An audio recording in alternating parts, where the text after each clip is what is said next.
নমস্কার বন্ধুরা, আমি আলপনা। আপনারা দেখছেন আমার ছোট্ট রান্নাঘর। তো আমি আজকে রান্না করব পটল মাছের টক। তো পটল মাছ বানানোর জন্য কি কি নিয়েছি চলো দেখাই।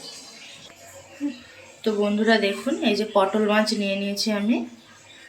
পটল মাছগুলো ভালো করে কেটে ধুয়ে পরিষ্কার করে নিয়েছি। পটল মাছটা আমি রান্না করব তেঁতুল দিয়ে। এই দেখুন তেঁতুল নিয়েছি, তেঁতুলটা আমি ভিজিয়ে নেব। এনে নিয়েছি চিনি, লবণ, সর্ষের তেল, হলুদ, ফোড়নের জন্য নিয়েছি 5 ফোড়ন, শুকনো লঙ্কা। রান্নাটা কীভাবে কী করি আপনারা দেখতে থাকুন। তো বন্ধুরা, পটল মাছের টক বানানোর জন্য আমি আগে তেঁতুলটা ধুয়ে অল্প একটু ধুয়ে নেব। তেঁতুলে অনেক সময় অনেক নোংরা থাকে, তো তেঁতুলটা আগে ধুয়ে নেব। ধুয়ে নিয়েছি, তেঁতুলটা আমি ভিজিয়ে রেখে দেবো এখন।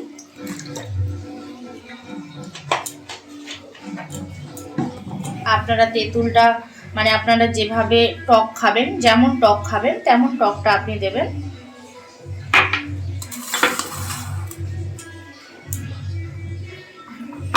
মাছে অল্প করে লবণ আর হলুদ মাখিয়ে নেব।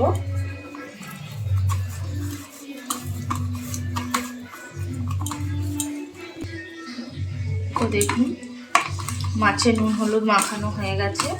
তো বন্ধুরা, এই মাছটা খেতে খুবই ভালো লাগে, খানিকটা ইলিশ মাছেরই মতন স্বাদ, খুব ভালো লাগে খেতে।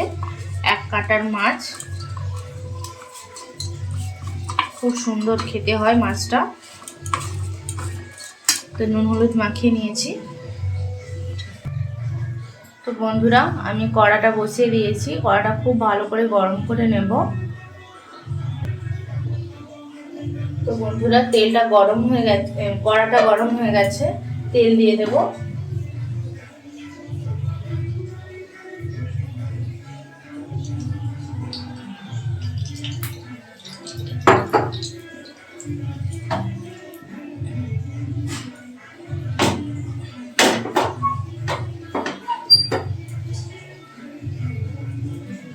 তেলটাও খুব ভালো করে গরম করে নেব।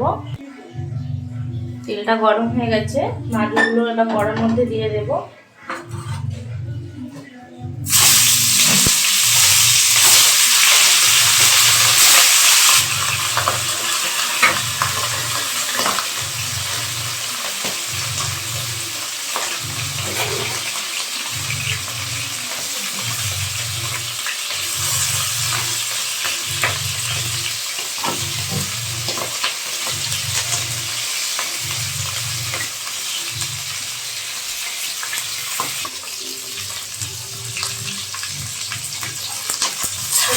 মাছটা ভাজা হয়ে গেছে, আস্তে তুলে নেব।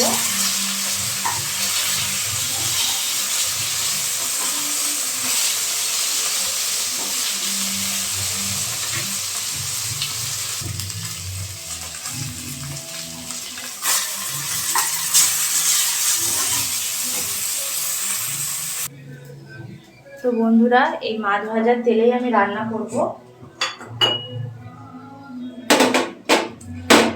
শুকনো লঙ্কা ফোড়নগুলো দিয়ে দেব, 5 ফোড়ন।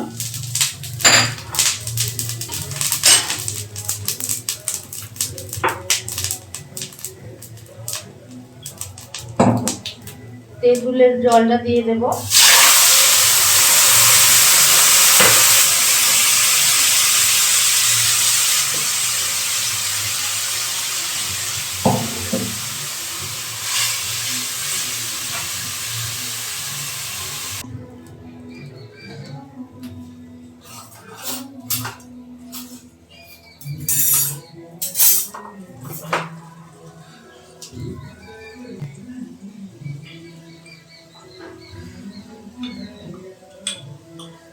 টকের মধ্যে হলুদ দিয়ে দেব।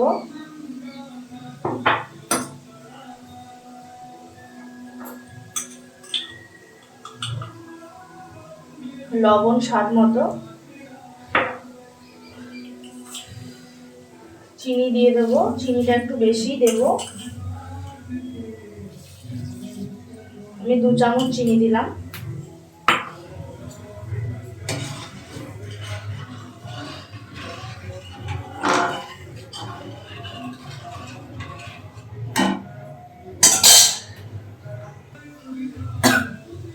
তো টকটা ফুটে গেছে,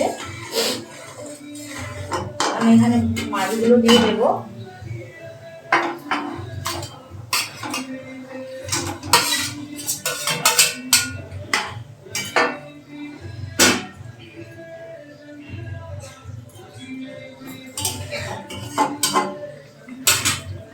মাছগুলো দিয়ে কিছুক্ষণ ফুটিয়ে নেব, 5-6 মিনিট।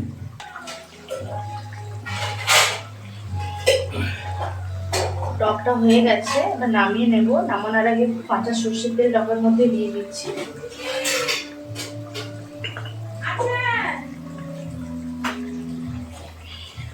টকটা নামিয়ে নেব। তো বন্ধুরা দেখুন, আমি একটা প্লেটের মধ্যে নামিয়ে নিয়েছি।